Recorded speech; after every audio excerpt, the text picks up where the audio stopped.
Doctor سر علامہ محمد اقبال 20ویں صدی کے ایک معروف شاعر، مصنف، قانون، سیاستدان اور تحریک پاکستان کی اہم ترین شخصیات میں سے ایک تھے۔ اردو فارسی میں وہ شاعری کیا کرتے تھے اور یہی ان کی بنیادی وجہ شہرت بنی۔ شاعری میں ان کا بنیادی رجحان تصوف تھا۔ بحیثیت سیاستدان ان کا سب سے نمایاں کارنامہ نظریہ پاکستان کی تشکیل ہے، جو انہوں نے 1923 میں الہ آباد میں مسلم لیگ کے اجلاس کی صدارت کرتے ہوئے پیش کیا تھا۔ یہی نظریہ بعد میں پاکستان کے قیام کی بنیاد بنا۔ اسی وجہ سے علامہ اقبال کو پاکستان کا نظریاتی باپ بھی سمجھا جاتا ہے، گو کہ انہوں نے اس نئے ملک کے قیام کو اپنی آنکھوں سے نہیں دیکھا، لیکن انہیں پاکستان کے قومی شاعر کی حیثیت حاصل ہے۔ علامہ اقبال کی ولادت سے پہلے ان کے والد شیخ نور محمد نے کیا خواب دیکھا تھا، اس کے بارے میں ہم آپ کو بتاتے ہیں۔ ان کے والد کے مطابق انہوں نے ایک خواب دیکھا جس میں وہ دیکھ رہے تھے کہ ایک سفید کبوتر براق فضا میں چکر لگا رہا ہے، کبھی اتنا نیچے اتر آتا ہے کہ بس اب زمین کی قسمت جاگی، اور کبھی ایسی اونچائی پکڑتا تھا کہ تارا بن کر آسمان سے جڑ گیا۔ ادھر بہت سے لوگ ہاتھ اٹھا کر اسے پکڑنے کی کوشش کر رہے تھے، سب کے سب دیوانے ہو رہے تھے، مگر وہ کسی کے ہاتھ نہیں آتا تھا۔ کچھ وقت گزر گیا تو اچانک اس نے غوطہ لگایا اور وہ میری جھولی میں آن گرا۔ آسمان سے زمین تک ایک قوس بن گئی۔ علامہ اقبال کے والد کہتے ہیں کہ جب انہوں نے یہ خواب دیکھا تو انہیں یقین ہو گیا کہ خدا تعالیٰ انہیں ایک بیٹا عطا کریں گے جو دین اسلام میں بڑا نام پیدا کرے گا۔ علامہ اقبال کے والد شیخ نور محمد کشمیر کے سپرو برہمنوں کی نسل میں تھے۔ غازی اورنگزیب عالمگیر کے عہد میں ان کے ایک جد نے اسلام قبول کیا تھا۔ اقبال کے باوجداد 18ویں صدی کے آخر یا 19ویں صدی کے اوائل میں کشمیر سے ہجرت کر کے سیالکوٹ آئے اور محلہ کھیتیاں میں آباد ہوئے۔ علامہ اقبال 9 نومبر 1877 کو پنجاب کے شہر سیالکوٹ میں شیخ نور محمد کے گھر پیدا ہوئے۔ ان کے ماں باپ نے ان کا نام محمد اقبال رکھا۔ آپ کے والد شیخ نور محمد دیندار آدمی تھے اور وہ اپنے بیٹے کے لیے دینی تعلیم ہی کافی سمجھتے تھے۔ حسب دستور پڑھائی کی ابتدا علامہ اقبال نے قرآن شریف سے کی۔ تقریباً سال بھر تک یہ سلسلہ چلتا رہا۔ پھر شہر کے ایک نامور عالم مولانا سید میر حسن نے ان کے والد کو کہا کہ آپ اپنے بیٹے کو اردو، فارسی اور عربی ادب ضرور پڑھائیں، اور ان کے کہنے پر ہی انہوں نے اپنے بیٹے کو سید میر حسن کی شاگردی میں دے دیا، اور جب سید میر حسن نے اسکاچ مشن اسکول میں پڑھانا شروع کیا تو علامہ اقبال کا بھی داخلہ وہیں پر کروا دیا۔ اسکاچ مشن اسکول میں انٹرمیڈیٹ کی کلاسیں بھی شروع ہو چکی تھی، لہٰذا اقبال کو ایف اے کے لیے کہیں اور نہیں جانا پڑا اور وہیں رہے۔ یہ وہ زمانہ تھا جب ان کی شاعری کا باقاعدہ آغاز نہیں ہوا تھا، یوں تو شعر و شاعری سے ان کی مناسبت بچپن ہی سے ظاہر تھی، کبھی کبھی خود بھی شعر موضوع کر لیا کرتے تھے، مگر اس بارے میں وہ سنجیدہ نہیں تھے، نہ کسی کو سناتے تھے، نہ محفوظ رکھتے تھے، لکھتے اور پھاڑ کر پھینک دیتے تھے۔ لیکن اب شعر گوئی ان کے لیے فقط ایک مشغلہ نہ رہی تھی، بلکہ روح کا تقاضا بن چکی تھی۔ اس وقت پورا برصغیر داغ کے نام سے گونج رہا تھا، جو کہ بہت بڑے شاعر تھے، خصوصاً اردو زبان پر ان کی موجزانہ گرفت بھی تھی۔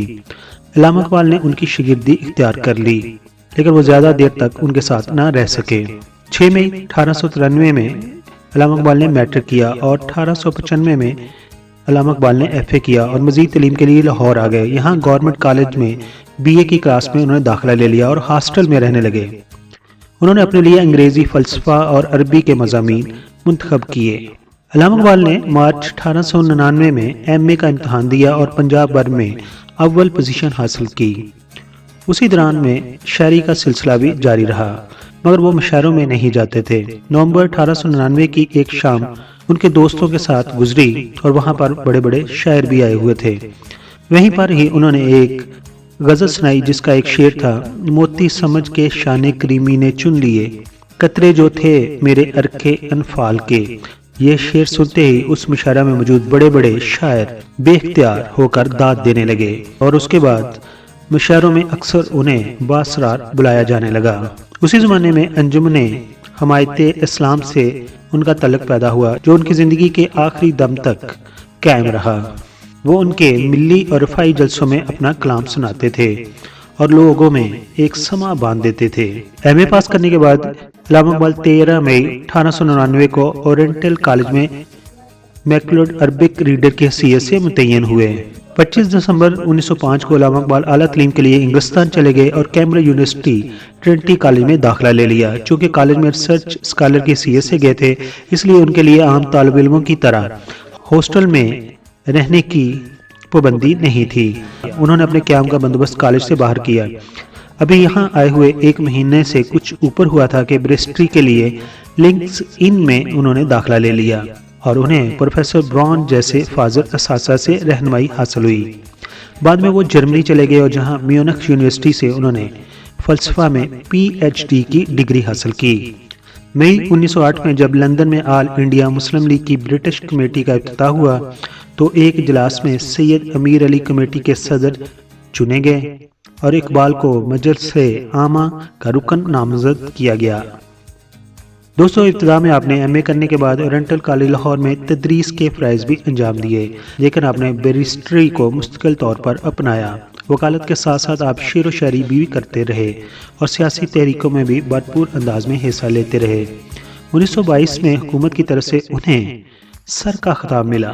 1908 اگست میں علامہ اقبال لاہور آ گئے اور ایک آدھ مہینے بعد چیف کورٹ پنجاب میں وکالت شروع کر دی۔ اسی پیشے میں کچھ ہی دن گزرے تھے۔ ایم اے او کالج علی گڑھ میں فلسفے اور گورنمنٹ کالج لاہور میں تاریخ کی پروفیسری انہیں پیش کی گئی، مگر اقبال نے اپنے لیے وکالت کا انتخاب کیا اور دونوں اداروں سے معذرت کر لی۔ البتہ بعد میں حکومت پنجاب کی درخواست اور اصرار پر 10 مئی 1910 سے گورنمنٹ کالج لاہور میں عارضی طور پر وہ فلسفہ کو پڑھانے لگے، لیکن ساتھ ساتھ انہوں نے وکالت بھی جاری رکھی۔ دوستو، بات کرتے ہیں علامہ اقبال کی ازدواجی زندگی کی۔ علامہ اقبال نے 3 دفعہ شادیاں کی۔ ان کی پہلی شادی 1895 میں ہوئی جب ان کی عمر صرف 18 سال تھی اور ان کی وائف کا نام تھا کرین بی بی۔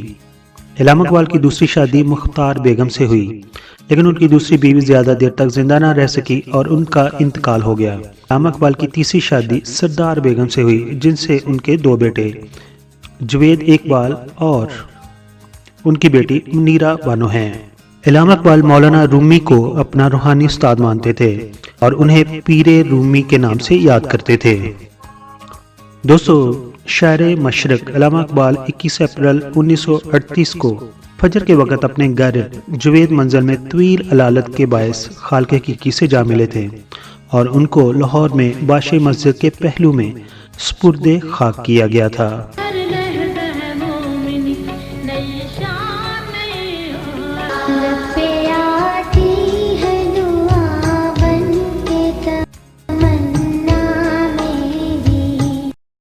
معزز سبسکرائبر، ہم آپ کے شکر گزار ہیں کہ آپ اپنا وقت نکالتے ہیں اور اپنی قیمتی رائے ہماری ویڈیوز پر دیتے ہیں۔ ہماری پلیز یہ ہے کہ ہم آپ کے کمنٹس کو اپنی اگلی ویڈیوز میں شامل کرتے ہیں۔ دوستو، اگر آپ نے ہمارا چینل ابھی تک سبسکرائب نہیں کیا تو پلیز سبسکرائب کر دیجئے اور ہمارے ساتھ جڑے رہیے۔